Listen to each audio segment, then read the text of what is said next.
சோழர் வரலாறு பகுதி 5 தொடர்கிறது. இருக்குவேலர் குலத்திற்கும் பழுவேட்டையர் குலத்திற்கும் இடையில் ஏற்பட்ட மன உறவை தெரிவிக்கின்றது. இம்மன்னனின் 8ஆம் ஆண்டு கல்வெட்டு பழுவேட்டையார் கண்டன் மறவனின் வீரர் குழாம் ஒன்று இளைய இரண்முகமாறன் படை என்ற பெயரில் செயல்பட்டதாக அறிய முடிகிறது.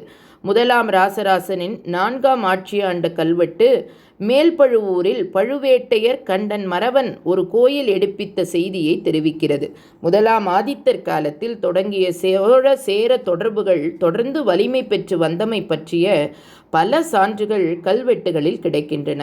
அரிஞ்சியரன் சேர மனைவியான ஆதித்தன் கோதை பிராட்டியும் சுந்தர சோழனின் சேர மனைவியான பராந்தகன் தேவி அம்மனும் சேர சோழ மனைவிகள் தொடர்ந்து நிகழ்ந்தமைக்கு சான்றுகளாய் அமைக்கிறார்கள். முதலாம் இராசராசனின் 3ஆம் ஆட்சி ஆண்டிலிருந்து இத்தொடர்புகள் சிதிலமடைய தொடங்கின.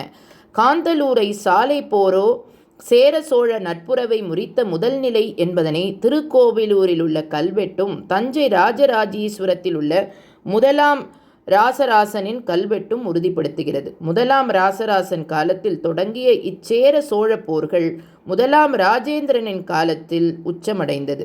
முதலாம் ராஜேந்திரனின் 6ஆம் 7ஆம் ஆட்சி ஆண்டுகளில் சேரனின் முடிவையும் செங்கதிர் மாலையையும் கைப்பற்றி கொண்டதுடன் சேர சோழ நட்புறவு முழுவதுமாய் அழிந்து பகையாய் வளர்ந்தது.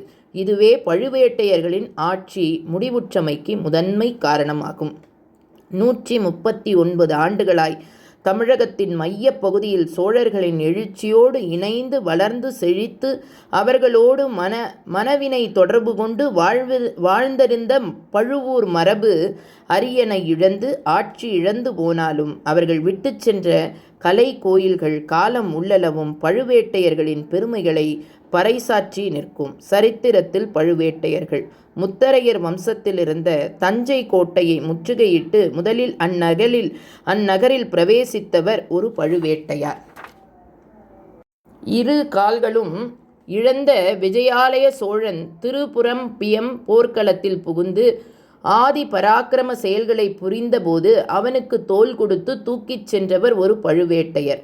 ஆதித்த சோழன் தலையில் கிரீடத்தை வைத்து பட்டாபிஷேகம் செய்தவர் ஒரு பழுவேட்டையர். ஆதித்த சோழன் யானை மீது பாய்ந்து பல்லவ அபராஜித வர்மனை கொன்றபொழுது ஆதித்தன் பாய்வதற்கு வசதியாக முதுகும் தோலும் கொடுத்தவர் ஒரு பழுவேட்டையர். பராந்தக சக்கரவர்த்தி நடத்திய பல போர்களில் முன்னிலையில் புலிகொடியை எடுத்துச் சென்றவர்கள் பழுவேட்டையர்கள்.